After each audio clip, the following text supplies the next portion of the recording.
That was something that lived in me. That was pain and torment.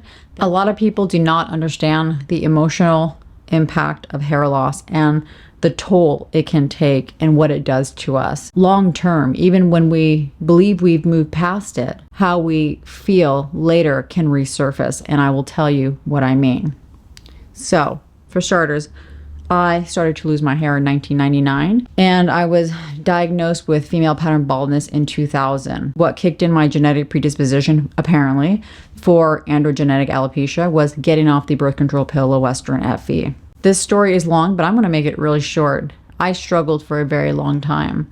I lost basically all of my 20s. It wasn't until I was 34 when I started wearing wigs that I found I could get some control back. I cut my hair really short, not like this. This was due to getting a second hair loss, but I cut my hair short to a short cut so I didn't have to see the fall as much. It made wig wearing easier, and shorter hair just looks thicker. So that's how I dealt with my bio hair.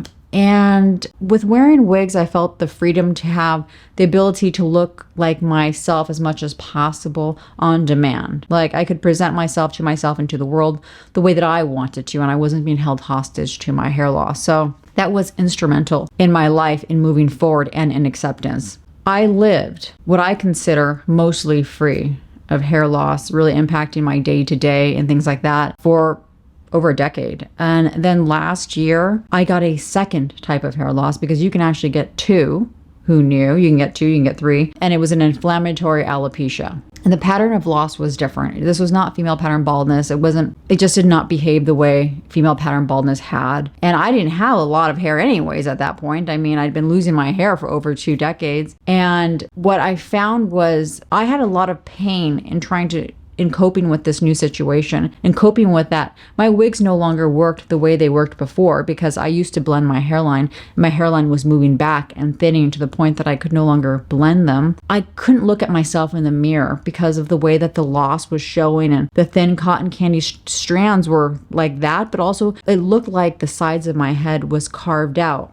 When there's length on the strand, that becomes more apparent. And I found myself confronted with like these very deep emotions, like screaming primal emotions of, I don't even know the way to explain it, but like in the shower of just, it was like, that wasn't just because of this second hair loss. That was something that lived in me. That was pain and torment that lived in me, that it was there, I guess, and I had thought it completely had gone away, but I guess maybe it's like, a traumatic response. But when this second hair loss came into play and I'm having to navigate it again, I realized how dramatically affected I truly was the entire time. If I didn't realize it before and had forgotten, I was quickly reminded, because there was no way just getting a second hair loss and being put in a new situation was creating all of this. I would be just in a space of not doing anything at a given moment and just melt down in tears in this agony of despair of what was occurring again in another way.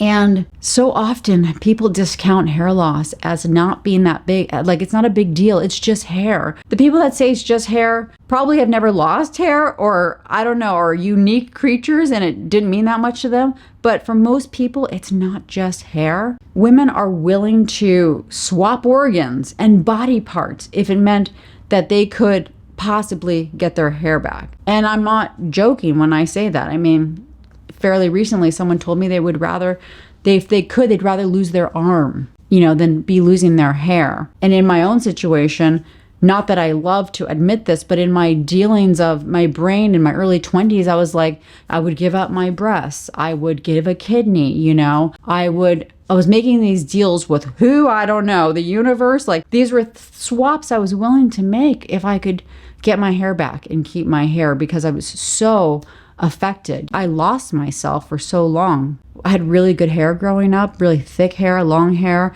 It was hair that everybody complimented. It was like a defining feature. So it wasn't even just like everybody has hair. It was something that was pointed out to me as being special on me. And the color was special. And it was this. And losing that meant like I lost me. Like, whoa, what good am I? That's what it felt like. And that's traumatizing, And I get choked up thinking about it because it's so difficult to go through something like that when you're 21 years old. And I remember just thinking, my life is over before it began. That was my thought. And my life wasn't over, by the way. It just felt that way. And it would take 13 years before I figured out a way to make this work by wearing wigs and cutting my hair. I did not anticipate getting a second hair loss. Now working with, I just shaved my head in May because I did not want to lose any more of my life to my hair loss. And I'll still be dismissed present day by people online because they see that there's follicles on my head and they somehow think that you have hair on your head. I can see follicles. Seeing follicles doesn't mean a person doesn't have extreme hair loss. It doesn't mean it's usable hair. It doesn't mean this hair can grow out to any length and not look insane and be very painful to the owner of that, which would be me. This isn't a choice. It's a choice in that I did it to survive, but it's not a choice. It was a necessity. This would not be the hair style I would choose. If I could have a short haircut, I would do that. I had that for a decade, a short haircut. But that's besides the point. I know whatever space someone is in right now, they may believe that they are in that my life is over before it began kind of space. And I want you to know there is another side to all of this. And it doesn't have to be in wigs or whatever. People make this work in many different ways. Wigs were, for me, my salvation. I'm having to adapt to a different kind of wig. Not that I love that, lace fronts and stuff like that. It's not, I hate change. It's not what I would prefer. But life is so much more, than just our hair. And that, I don't say that lightly. I know how important hair is, but I don't want to be, I'm 45 years old now. I don't want to be 70 and be like, oh, I lost all of my life, because I got a second hair loss. So, I shaved my head to take control. So I learned from the past. The quicker that I can just accept, make the decisions and moves that I need to make this work, the quicker this whole thing moves forward. It doesn't mean that I have to love this. It doesn't mean that I even have to love this. It just means that these are the things that I have to do to move forward and to live my life. And those are the choices and decisions that we have to figure out for ourselves. If you found this video helpful, please give the video a like, thumbs up. I would really appreciate it. And subscribe to the channel and hit the bell so you can get notifications. I'll talk to you guys soon.